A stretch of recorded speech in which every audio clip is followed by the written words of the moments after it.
Ngiyabingelela nonke bazalwane ngokuyigaba zenu nangokukhetha kwakhe uNkulunkulu. Amen. uJesu Kristu inkosi. Ngizofakazela ukukhona kukaNkulunkulu phakathi kwethu. Ngiyacela inkosi ngisize 5 minutes. Amen. Izolo enkonzweni yokuqala sebenikezwe bakunzibani ithuba. Uthe ekhuphuka ezongala wakhona ukukhanya ngibona la. Amen.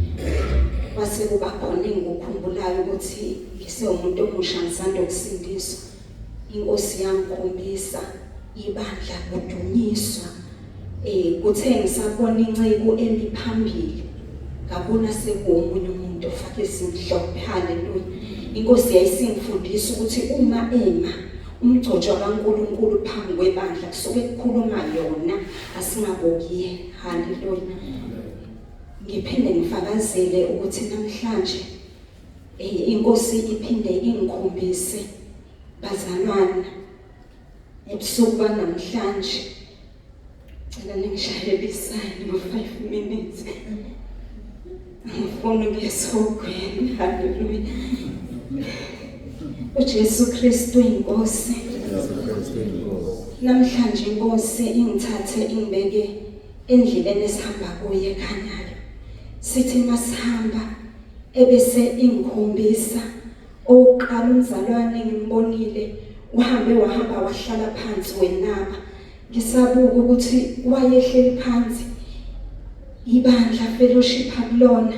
Ngizosho bazalwane kunobungozi kuye ebandleni uNkulunkulu engashongo ukuthi hamba. Kunezinto ezofike zikulimaze khona ngoba uzokuhamba wedwa ungathunywanga uNkulunkulu kulelo bandla. uJesu Kristu inkosi. Ngokuthi ingubo yomzalwane ngiye ngayibona kade imhlophe qa isingcolile. Kwamanye amabandla ngakhonjiswa ukuthi uzufike unikezwe ngisho ithuba lokwenza ukuthile khona kanti uyangcola. Kuthe mangabe ngiqhubeka ngihamba nebengihamba naye engikhombisa kwadlula omunye umzalwane eshesha. Kodwa manje ngase ngikhonjiswa ingubo yalomzalwane ivezi izitho. Amahubo 147 verse 10. Jesu Kristu inkosi. Bazalwane sikhonza uNkulunkulu kumahubo 95 verse 7 and 8. uNkulunkulu onguNkulunkulu wethu simkhonza la udinga ukulalelwa. Haleluya.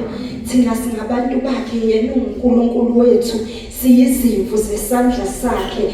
Noma ngabe kuthiwa ugijima ngesivinini esingakanani ekwenzeni lokho sukukwenza kodwa into emthokozisa kakhulu ukumlalela. Haleluya.